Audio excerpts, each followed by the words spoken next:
बेयावनो आं बयबो बर' रायजो राजा आइ आफाफोरखौ खुलुमबाय। गोदान बोसोरनि बयखौबो सिबिनाय खुलुमनायजों लोगोसे बयनिबो न'खर संसारा जाहाथे सुख गोजोन जायो बेनिफ्रायबो आङो आनान गसाइनाव आर'ज गाबबाय जे बयबो रायजो राजाफ्रा मिथिखादों थांनाय माखासे समनिफ्राय बे अमरसिं ब्रह्म आरो दावराव दैखेब नार्जारिखौ जे डिस्ट्रिक्ट कमिटिनि एबसुनिफ्राय आरम्भ खालामनानै आनसलिक कमिटिनि एबसुनि नेताफ्रा हुमखि होनाय गाज्रि रावजों रायनाय बेखौ दिनै बयबो मिथियो नङा। दा जोंखौ मानो हुमखि होदों मानो रायदों दा बेयाव गोबां माने जुक्ति गैयि खोथा जि जिनिसा खोनासंथावथाव नङा बेफोरखौ बुंनानै जोंखौ वार्निंबो होबावदों आरोबाव जे जों सानैया नैबे गोदान बोसोरनि उननिफ्राय फंसे बाथ्रा जोङो एबसुनि सायाव बुंनो मोना आरो डिफेन्स बर'नि सायाव जोङो जेबो बुंनो मोना बे बाथ्राखौ जोंखौ वार्निं होनानै बुंनाय जादों। दा बे बाथ्राखौ बुंनायनि मेइन खारनानो जाबाय जे थांनाय 12 तारिख डिसेम्बर खालि दुलाराय बर' फरायसा आफादनि आफादगिरि डिफेन्स बर'आ जों सानैजों माने गावजों डिबेट खालामनो थाखाय जोंखौ चेलेन्ज खालामदों जों डिबेट खालामनांगौ। डिबेटआ जाहैबाय जे बिटिआर सुक्ति आरो माने बिटि सुक्ति बे पइन्टफ्राव मा मा दं आरो बिटि सुक्तिनि गोहोफोरखौ बिटिआर सुक्तिया डाइलग खालामबाय जों बेखौ बुंनायनि थाखाय डिफेन्स बर'आ जोंखौ अपेन चेलेन्ज खालामदों जे डिबेट खालामनो थाखाय आरो बे जोंखौ गोख्रों रावजोंनो मोनसे आदेशबो होदों जे डिबेट जायोब्ला गोरों गोरों एक्सपार्ट कन्स्टिटिउसननि हाइकर्टनि सुप्रिम कर्टनि उकिल लाबो होनना बुंदों आरो लोगोसे जायफ्रा माने डक्टरेट स्पेसियलिस्ट शिक्षितल' दा बेफोरखौ लानानै फै गाव थन्न थन्न बुंगोन होननानै बुंदों। दा गावनो चेलेन्ज खालामदों गावनिनो बे माने डिबेट खालामनायनि गावनो आदेशबो होदों। दा बे आदेशखौ मोननानै जों लगे लगे जोङो एक्सेप्ट खालामदों। जों एक्सेप्ट खालामदों बिनो रिटेन माने मोनसे लेटार जों हरदों एक्सेप्ट खालामनानै 16 डिसेम्बर खालि। दा जेब्लानो जोङो रिटेन जोङो एक्सेप्ट खालामनाय स्टिकखौ हरो बिनि उनाव आरो डिफेन्स बर'आ जोंखौ आरोबाव बायदिसिना खोथा बुंनानै जोंनि सायाव पार्सनेल एटाक खालामनानै बाथ्रा बुंदों। दा बिथाङा जायनाखि खोथा होदों जोंनो चेलेन्ज खालामनाय डिबेट खालामनायनि बे चेलेन्ज खालामनायखौ जानांगौ जों एक्सेप्ट खालामनायनि थाखायनो दिनै जोंखौ वार्निं होदों। माने ओरैबायदि बुंनाय जादों माने डिफेन्स बर'जों जोङो खुनु चेलेन्ज डिबेट खालामनो मोना बिनि चेलेन्जखौ जोङो एक्सेप्ट खालामनो मोना। डिफेन्स बर'आ सासे बिराद गिदिर पावारफुल मानसि जेनेबा राजकुमार सासे राजकुमारजों डिबेट खालामनो जोंहा रावहाबो अधिकार गैया बेबायदि बाथ्राखौ बुंनाय जादों। जों बेखौ सोमोन्दों जार फले दिनै नाङा फाङा जोंखौ वार्निं होदों। दा डिफेन्स बर'आ गावनि मर्यादाखौ लाखिनांगौ। बिथाङा गावनो जे खोथा होदों डिबेट खालामनो थाखाय जों दाबो एखेबारे एकमत जों नेनानै दङ रायजो राजाफोर नेनानै दङ जे डिबेटआ जानांगौ। माब्ला डिबेट जागोन बे बाथ्राखौ रायजो राजाफोरा सोंगासिनो दं आरो बयबो दिनै मिथिनो लुबैदों। बेखायनो जों दिनै डिफेन्स बर'नो आरोबाव गोदानै जों मोनसे डेडलाइन जों हरनो लुगैयो मोनसे थारिख जों हरनो लुगैयो जे बिथाङा फैगौ 20 तारिख जानुवारि बे दिननि गेजेराव बिथाङा मोनसे थारिख फिक्स खालामनांगौ। थारिख फिक्स खालामनानै बिथाङा डिबेटखौ माने सुरु खालामनांगौ। बबे जायगायाव जागोन बेखौ थिग खालामनांगौ आरो बोरै जागोन जों आगोलाव स्टिकआव हरखांखाबाय दा बेखौ थिग खालामनांगौ आरो डिबेटआ जानांगौ। जों गोदानै फिर आरोबाव खेबसेयाव दिनै जों बे मिडियानि गेजेरजों डिफेन्स बर' बिथांखौ जोङो मिथिहोनाय जाबाय 20 तारिख जानुवारि बिनि गेजेराव बे माने डिबेटआ जानांगौ। दा जोङो लुबैदों डिफेन्स बर' बिथाङा गावनि मर्यादाखौ लाखिनांगौ जे गावनि जानाखि खोथा होनाय बिनिफ्राय गोजानाव थानो नाङा। दा बेखौ जुदि गावनि खोथा जानाखि होनाय गाव डिबेट खालामनो नागिरनाय बेखौ जुदि लाखिनो रोङाब्ला जे रायजो राजाफ्रा डिफेन्स बर'खौ थगायसुला जोलैनि हांगार होनना बुंगोन जे मिसा खोथा बुंग्रा होनना बुंगोन। दा गतिके बेयो गावनि मर्यादा बेखौ लाखिनानै डिबेटखौ खालामनांगौ। बे जाहैबाय मर्यादा की रक्षा मर्यादाखि रक्षा एबसुनि मान सन्मान लाखिनांगौ आरो दिफेन बर'आ गावनि प्रेसिडेन्टनि जायनाखि मान सन्मान बेखौ लाखिनांगौ बे मर्यादाखि रक्षा बेयाव जों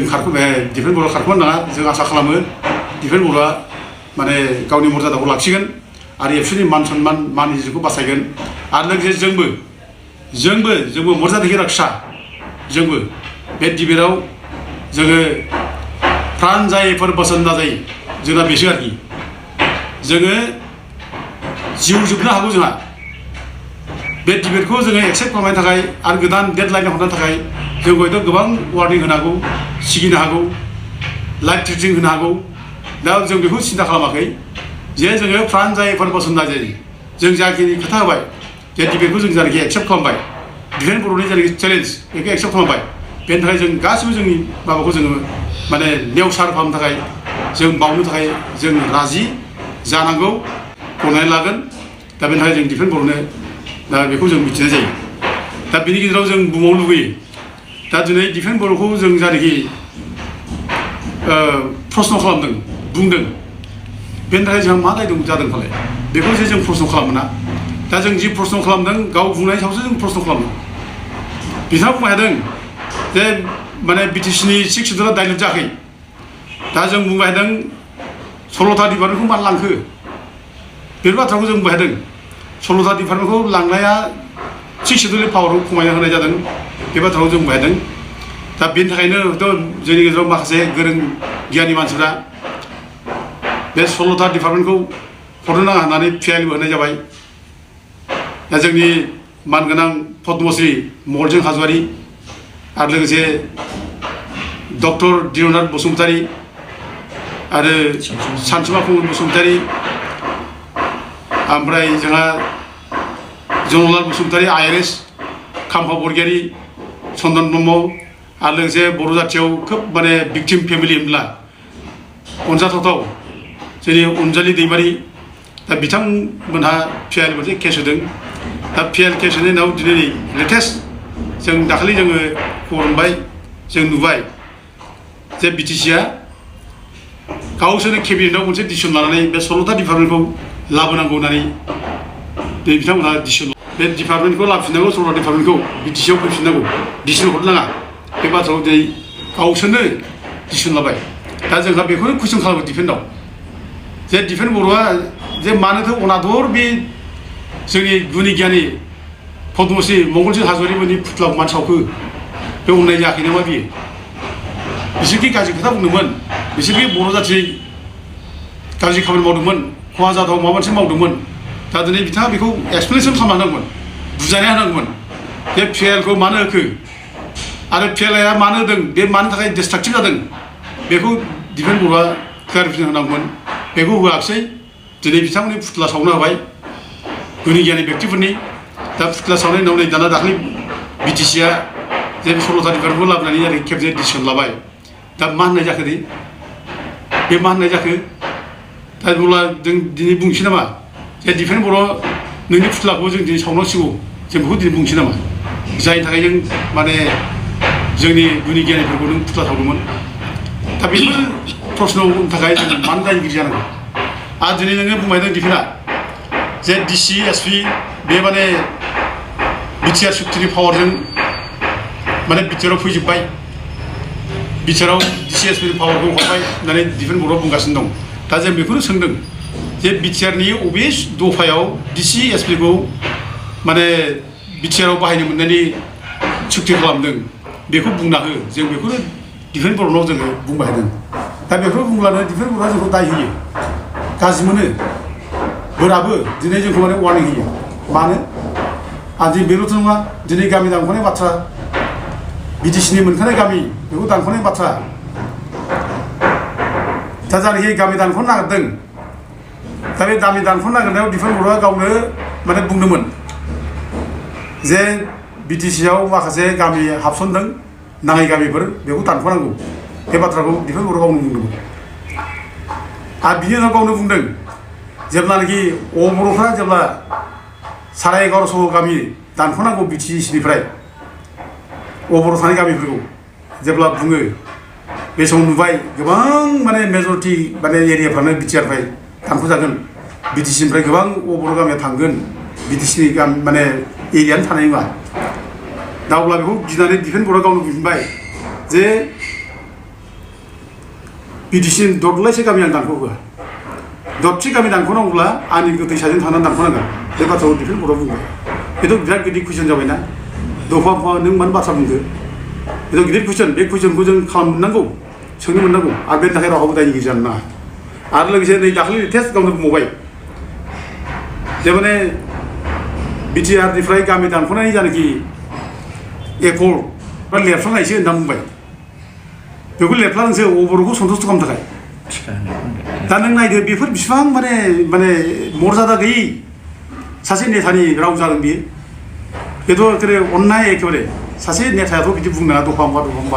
एखमबा गामि दानख'नायखौ सापर्टबो खालामो गामि दानख'नांगौ होनना बुङो एखमबा दानख' होआ गामि दानख'ब्ला आंनि गोथैसाजों थांना दानख'यो होनना बुङो आरो एखमब्ला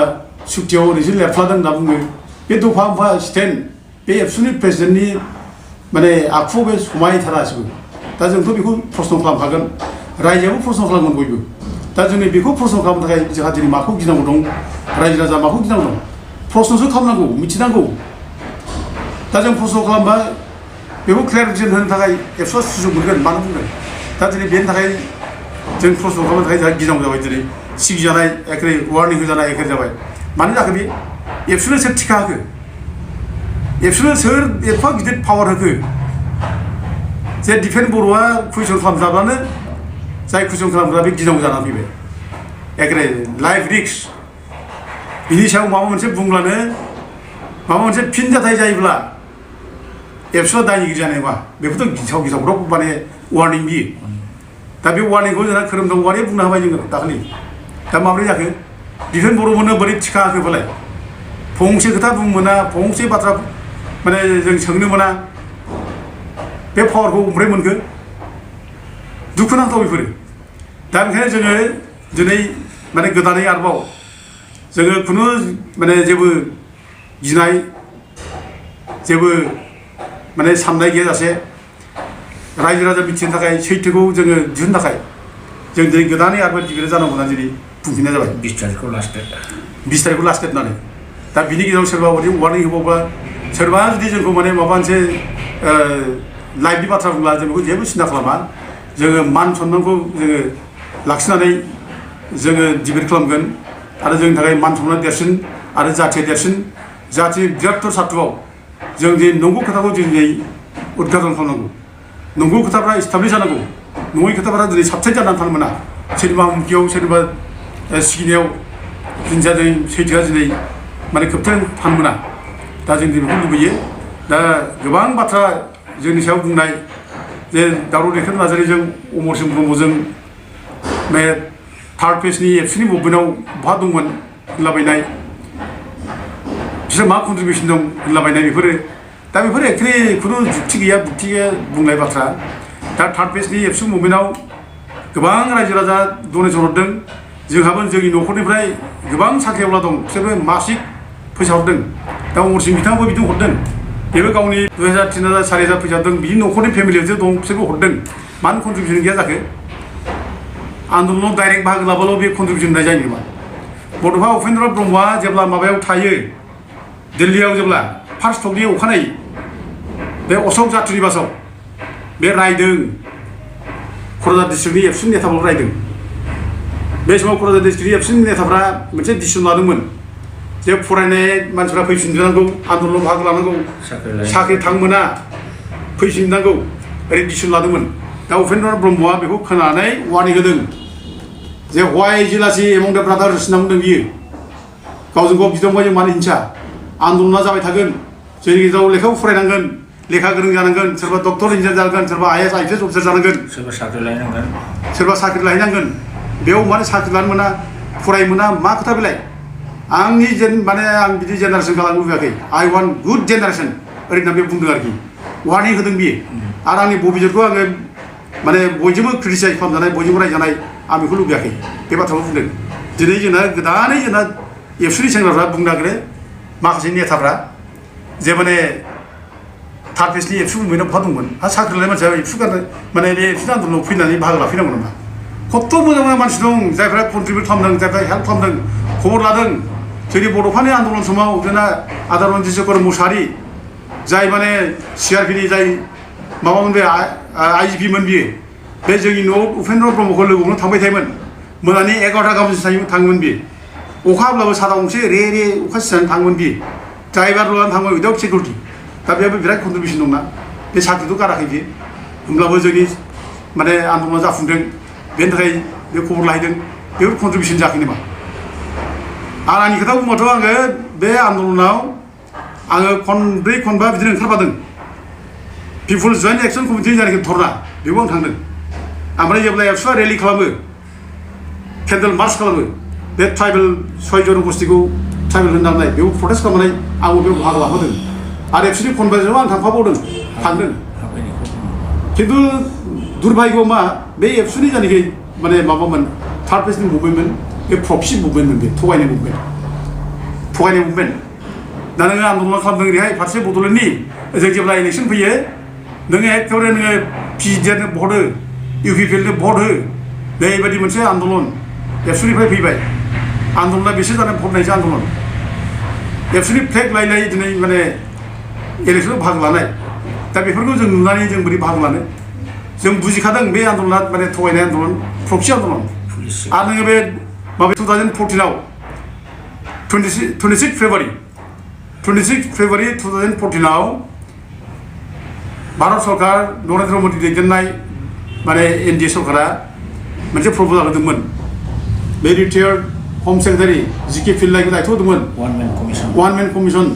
जे बे बड'लेण्ड डिमान्ड सायाव माने स्टाडि खालामनानै रिपर्ट होनो थाखाय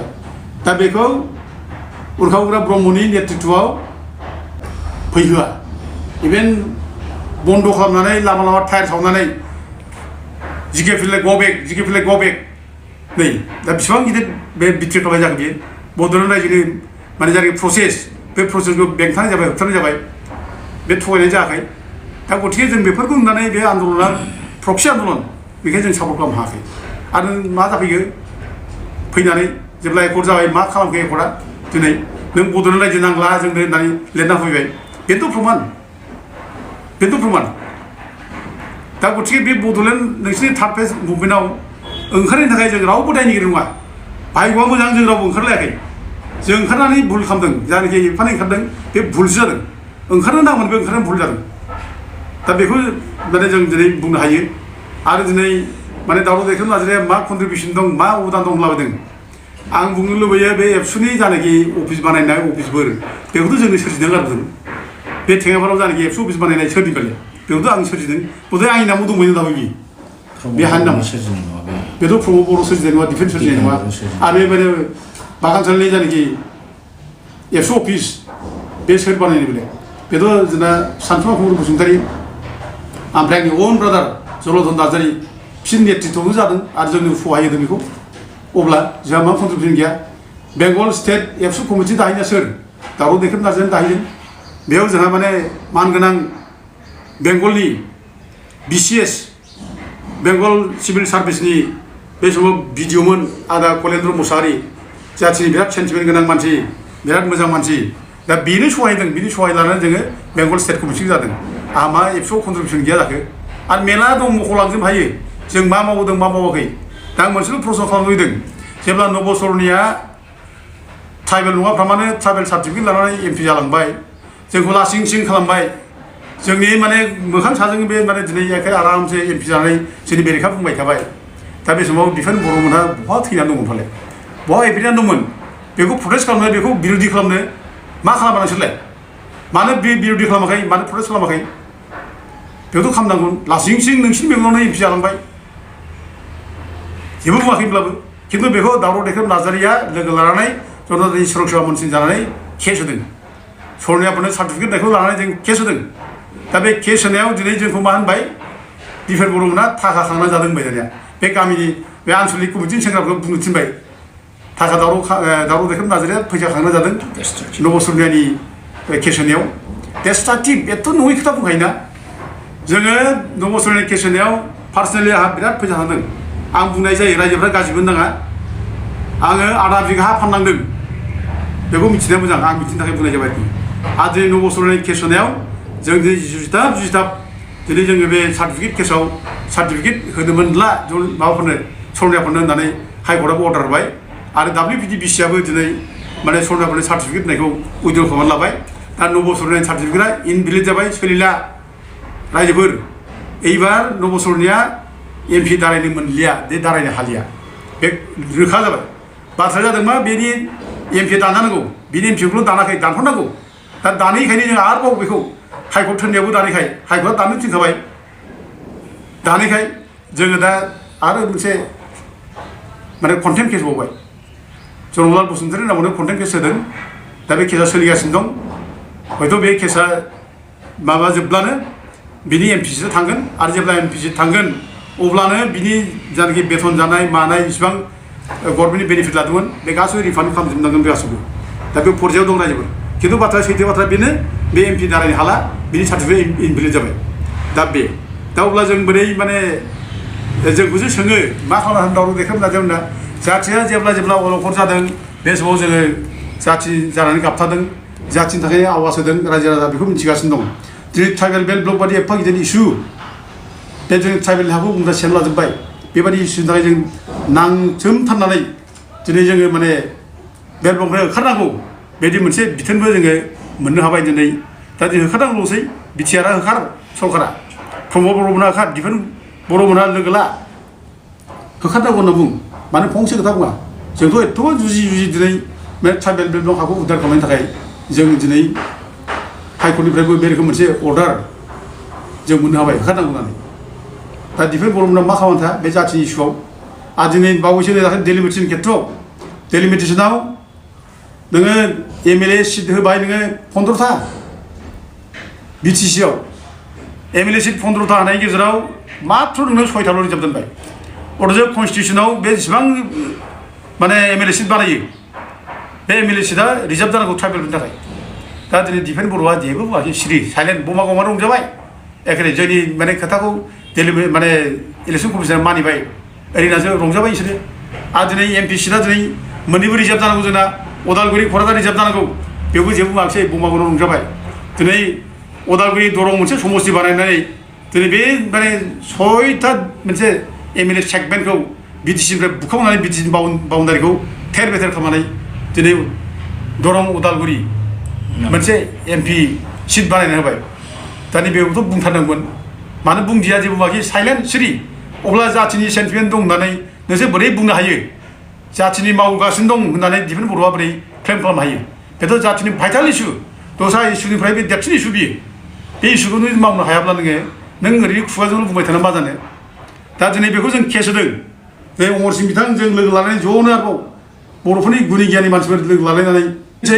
जों बेखौ मानिनो हाना जों दिनै केस होदों बे हाइकर्टआव सोलिगासिनो दङ आरो मोनसे माने माबाबो जानो थांबाय हियारिंबो जाखांबाय मोनसे राउन्ड हियारिं जाबाय आरो दा बेखौ माने मोनसे सार्भिस नटिस हरबाय बे इलेक्सन कमिसनार बायदिसिना आसामनि माने इलेक्टोरेल अफिसार बेनोबो हरनाय जाबाय दा बिसारा जाबाय थागोन दा बेफोरखौ बेफोरसो गिदिर खामानि दा खिन्थु बेखौबो मा नाङाफ्रा माने दावराव देखायनायाव मा कन्ट्रिबिउसन दं मा मावदों होनलाबाय थायोब्ला बेजोंथ' नोंसोर गावसोर मावनायखौथ' जाहिर खालामनो हाया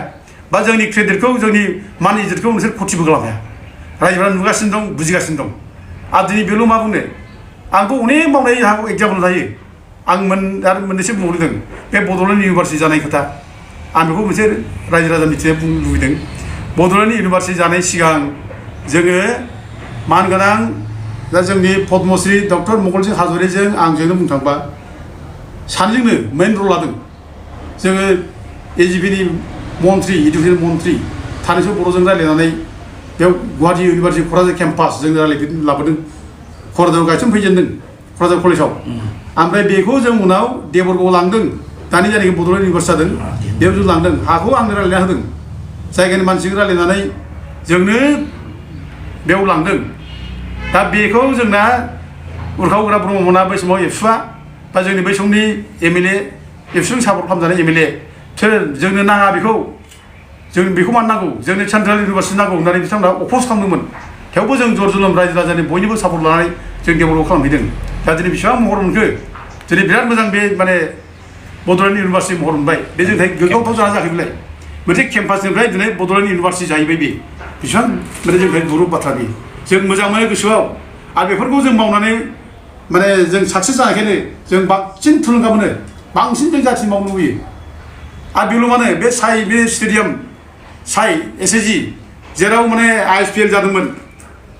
प्रमद बर'मोना जेराव माने 6 सिडुलनि माने दुरान्ड काप खालामदों दा बेखौ सोर खालामा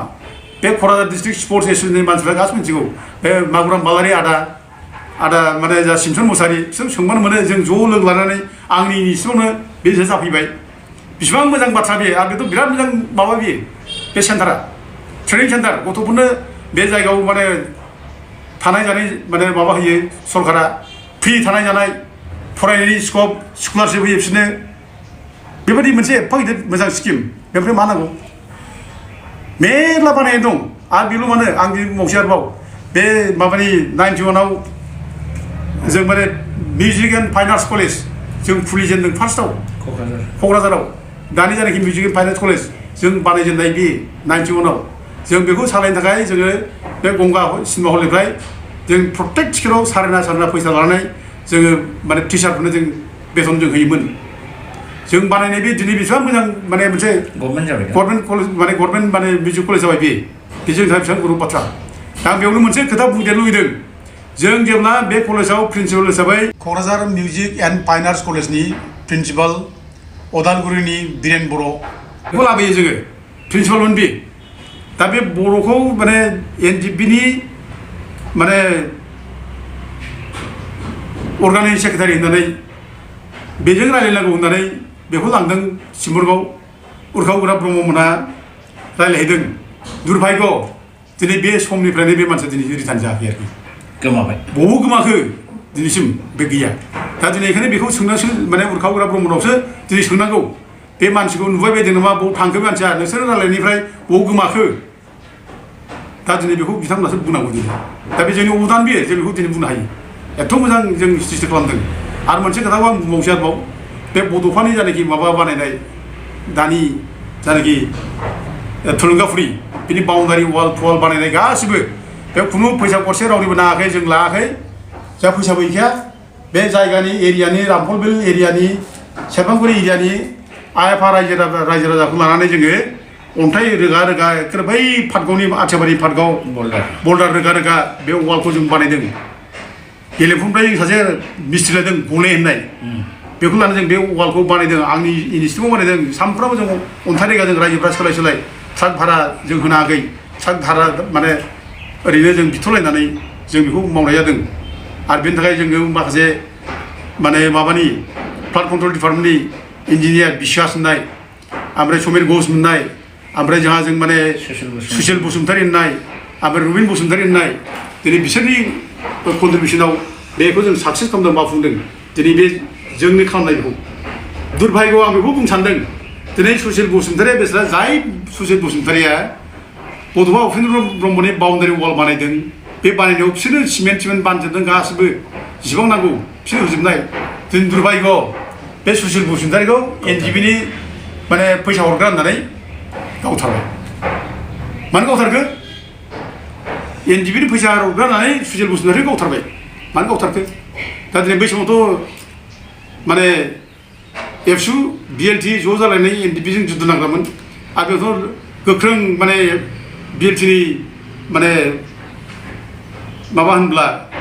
कमेन्डार होनना बुंब्ला बुंनो थांब्ला आनडिक्लेयार कमेन्डार बुंनो थांब्ला बेनो बोसोन होयो बिनि दारै जाजोबो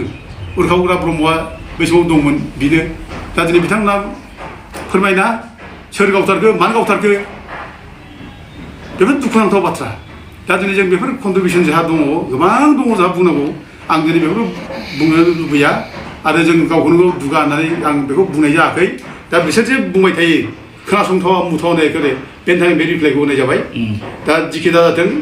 रायजोफ्रा जों बयबो लुबैयो जे नैबे डिबेटआ जानांगौ डिबेटआ नैबे 20 तारिख जानाखि जानुवारि बेनि गेजेराव जाहाथे जायो जों दा आरोबाव डिफेन बर'खौ जों आरोबाव खावलायहरो बिथाङा थारिखखौ जों हरनांगौ आरो डिबेटखौ इनिसियेट खालामनांगौ